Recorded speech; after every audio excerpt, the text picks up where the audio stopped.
Alright dudes, this is Xerror back again with another video about Beyond the Wire. I'd like to go into a little bit more detail than I did in my previous video about the game, kind of a work in progress review if you like. Beyond the Wire is a World War I milsim style game, very much in the vein of Squad, Postscriptum, maybe Hell Let Loose. If you've played those kind of games, you're kind of going to have a pretty clear idea about the kind of thing that we've got going on here. It was developed by Redstone Interactive, not by Offworld Industries, who publish it. Offworld Industries are the guys who make Squad and Postscriptum, but this was developed by Redstone Interactive, and there are some differences in how the game plays out, but there are a lot of similarities as well. The game entered early access last week, and I've spent a bit of time with it now, and had a bit of a chance to dive into the gameplay, the mechanics and the maps, and what I think's good about the game, what I think needs some work. Beyond the Wire launched with 3 maps and 3 factions: Azincourt, Fries and Zonnebeck, and the French, the Germans and the Americans. We'll start off talking about the maps, beginning with Azincourt. Azincourt is part of the Argonne Forest Offensive and is set in this very kind of dark, brooding, nighttime forest. I think the nighttime lighting's done really well. It looks great. The foliage is really thick, and in certain parts of the map, I don't know if it's triggered by time of the start of the game, but these flares appear, which add this really cool lighting, red lighting effect across the trees. I think it looks great. The downside of this is that your visibility is going to take a big hit. You're going to really struggle to spot the bush Wookiees hiding in the foliage. And this has a knock-on effect of having a big impact of the ability to identify your teammates and enemies. This is Germany versus the US, both in essentially very similar uniforms. And team killing and getting team killed is something that is happening a lot on this map, in my experience. No worries, buddy. The second map we're going to talk about is Fries. Fries was part of the Somme offensive, and this is a daytime map with some really classical Western European drizzly, rainy weather. It's far more open. There's far more opportunities for flanking on this map, and a lot more structures, little towns. We see some windmills, but there really is the opportunity to get into the foliage, become the bush Wookie and get a flank on, and get behind the enemy. You see in some of the gameplay, you really can creep up on people in this map. Team ID's a lot easier with this, the French having quite blue uniforms, a more distinctive silhouette, compared to the Germans with their sort of dark grey uniforms. In the gameplay, we can see I was having trouble breaking through the marshes and rivers across the front line, so I just flanked all the way around the edge and had a bit of fun with the French guys here, remaining pretty well hidden. Amazed it took them this long, and I only got caught really because I missed a shot. Yeah, shoot that guy. There's a chap in the windmill there. Need to be quicker.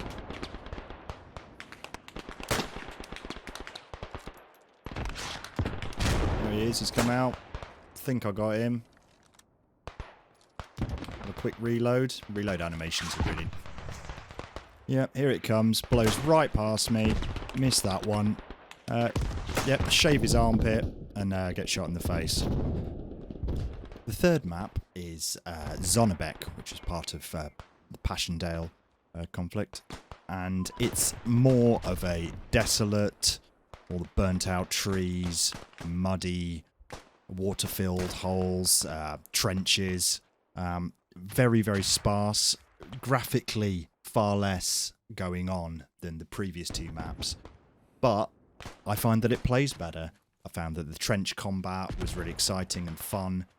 The visibility allowed, less camping and more running around, assaults, going over the edge with melee weapons and bayonets. Yeah, boys. And overall provided a better gameplay experience than the other 2 maps for me. The game modes are reminiscent of operations in Battlefield 1. The maps are split up into sectors with a number of objectives varying from one large area to hold or take, and dozens of smaller points like junctions and trenches, which need to be held, the majority of which need to be held, I should say, and for a certain time period before you can move on to the next sector, usually culminating in trying to overthrow your opponent's base by getting more people on the cap point, you know, a la Conquest in, for example, Battlefield. For the most part, I feel like this works out really well. It feels like each sector is slightly different, has a slightly different feel or theme, and there's a bit of variety involved in the gameplay. Things I didn't like so much were, for example, if you lose a sector, you're left in enemy territory, and there's a strange mechanic where you cannot shoot back against an enemy while you're deep behind enemy lines. Wasn't a big fan of that. I felt like there's a time limit to get back, much like Battlefield 1, but that needs some work. I also feel like Redstone could do even more with this. They could add more intricate objectives like needing to construct a bridge or destroy an artillery gun to give sort of a real feeling of worthwhile progression through the map. I think this would really add a new dimension to the game, and rather than just standing on blue or red flag until you achieve your goal. Moving on, let's take a look at some of the weapons in the game, starting with the rifles. The standard infantry rifles are all bolt actions, meaning that each time you fire a shot, you need to pull that bolt back, recock the rifle to load another round into the breech before you can fire again.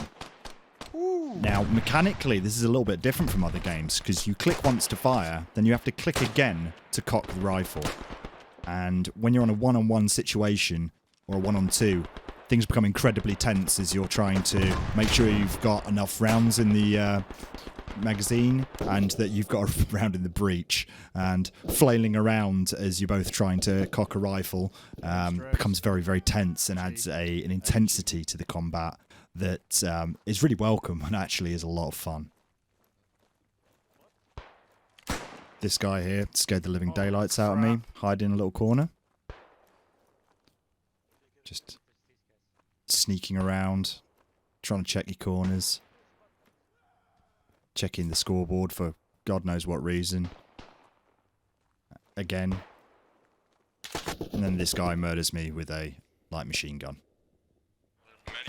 Speaking of which, I've got some footage here of me using the Shosho LMG, or Chorchat, not quite sure.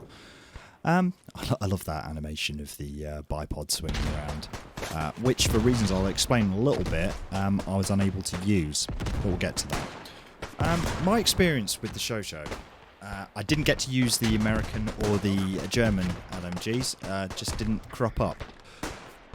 Overall, this particular LMG I found pretty difficult to control. The visual recoil super heavy, and hitting shots at range was really hard. Now, because of this bug, which I have figured out a way around, but I will give you an update on that later, I found it very difficult to hit shots at distance, and it wasn't a lot of use beyond a few feet. I also found that it didn't hit that hard, and you need to get a couple of rounds into something to drop. Overall, I think the LMG needs a little bit of work. You can see from this gameplay, a little bit of a slow bit. Some guys come in through these buildings. I'm trying to. I feel like I should have been able to mow them down, and that probably wasn't really the case here. See this dude here. I'm trying to hit him and bouncy, bouncy, bouncy.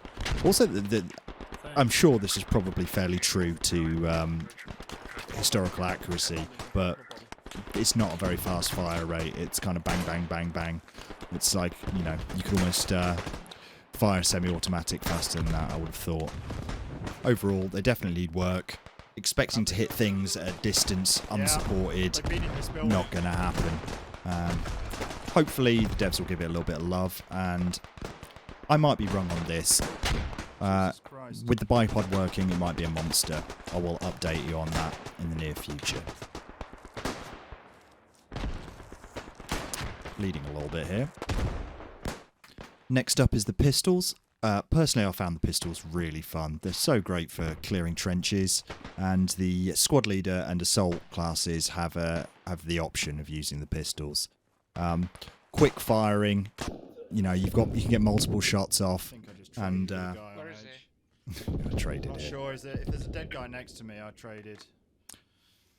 Yeah, there is. I don't see anyone. I feel like if you shoot them, They they still have a chance to Oh, shoot back, sorry, like right after they die. Could be right there, buddy. Yeah, I mean, the pistols are great. I did get some better gameplay with pistols, but I changed some stuff in my audio, and yeah, screwed up the audio recordings on that night. So also didn't have my machine gun emplacement footage. But these things happen. Pistols, trenches, great.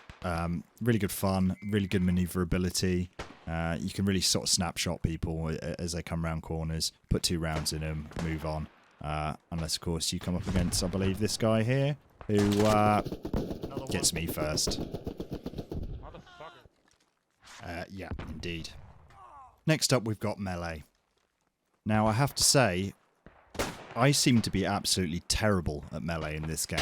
It's got kind of like a system like Kingdom Come Deliverance or Mordhau, where you can block and angle your strikes. I guess I just haven't poured myself into it too much, but I've been murdered a few times. Where was... Like this guy creeping up behind me and bayoneting me. What? I have had problems due to the bug that I'm going to explain later with bayonets, and I'll explain that a bit later, so I can't comment too much on the bayonet charges, but I've run along with people charging with bayonets, and it's been kind of a lot of fun.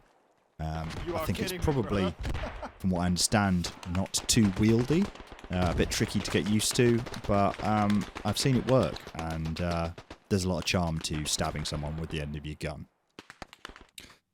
Next up, we've got grenades. Grenades, yeah, explosions. Plenty of explosions in Beyond the Wire. Seen one there, taking my legs off. Not a good time to spawn. Grenades are pretty much what you'd expect of a game like this. They are excellent for clearing around corners, get thrown into bushes, just pressuring enemies, and there are incredibly tense moments where, you know, you have near misses with grenades, and sometimes you screw up. Oh, Badly. bad nade. Attempt some melee here, yeah, still terrible at it. Sorry about that nade. They are what Bounced you'd off the expect. wood. Explosives in general are quite powerful in this game, and some of them I think need a balance, like the rifle grenade. Someone gets down in a trench, fires a rifle grenade, whether they would have hit you or not with a Oh shit, bad nade, bad bullet, nade. you're dead.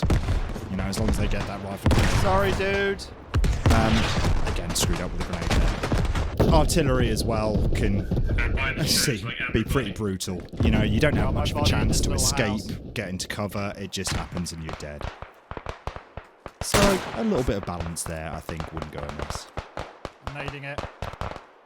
I have to say, though, I really enjoy the explosion effects in this game.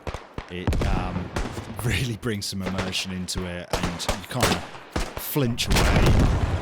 I mean, just look at these. The sound design of them, the debris falling down. I think the explosions are great. Great intensity to the game. Overall, I really enjoy the graphical style of the game. Some of the textures not so great. The character models maybe.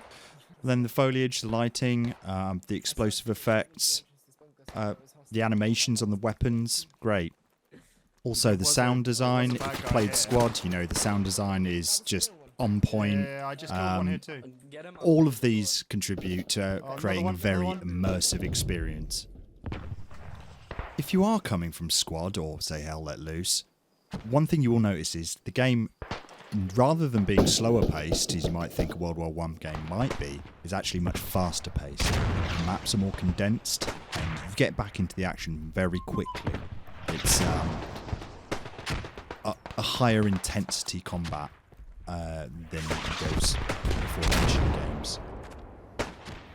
I guess now is time to talk about some of the bugs that I found. Most of them, I would say, are fairly minor and don't really impact the gameplay. Hasn't exactly gone to plan, has it? I'm going to be honest with you, this is suboptimal. There we go, he's out. Up and How'd you over. do it? I'm out. I've done it. I've completed Beyond the Wire. One of the more annoying bugs that I encountered was the fact that I rebinded all of my keybinds to how I have them in Hell Let Loose and Squad. Now the problem is, when I did this in Beyond the Wire, it resulted in the fact that I wasn't able to rebind them, no matter what it said on the screen, and I couldn't use the bipod on the LMG or affix a bayonet to my rifle, which was, you know, not great. Now, one of the most annoying bugs that I encountered was in a few different rounds. When I was injured, the screen would, you know, like this, Are you go kidding? completely reddish brown. So I wasn't able to see anything before I was healed back up with the field dressing. I played plenty of games where this didn't happen, and then a few rounds, this just started to happen. Dude, can you Now- bandage me up? Redstone Interactive, I'm sure, are on top of all of this. It's the first week of early access, and for the most part, I would say that this game's in a pretty reasonable state for a first week of early access. A lot of people complain and say, "Oh, it doesn't run well. It's not optimized." It's at the very Bandage beginning me of up, I can't its see anything. you know, testing life cycle, and you know, Squad 2 was in early access for 5 years. I don't think Redstone are going to have this in early access for 5 years. I think 1 to 2 Screen has gone years, black. and this is going to go to a full release. They've got the basis of the game with the Squad engine, and I really think that, given the communications they've given so far, I think this should polish up to be a really nice game, and it has a great basis for becoming a real sort of stalwart tactical shooter. I think we'll round it up there. Upstairs in this? Overall, I've really been enjoying Beyond the Wire. I think it's got some ways to go, but it really fits in a niche of pacing between Squad Guys and out games to like the south Battlefield in the 1. forest? I'd like to see some refinements, maybe a slightly more forgiving stamina system with the aim down sight, steadying the rifle. Various things which I'm sure will come to the game as time They goes all on. came in and thought I was one of them. I'm looking forward to playing some more Beyond the Wire, and hopefully I'll have some more content up for you soon. I believe my next video is probably going to be Shit, Hell Let man. Loose video, Sorry. so I hope you guys like that content. And here I think I'll say take it easy, and see you soon. Scared the shit out of me. Oh god.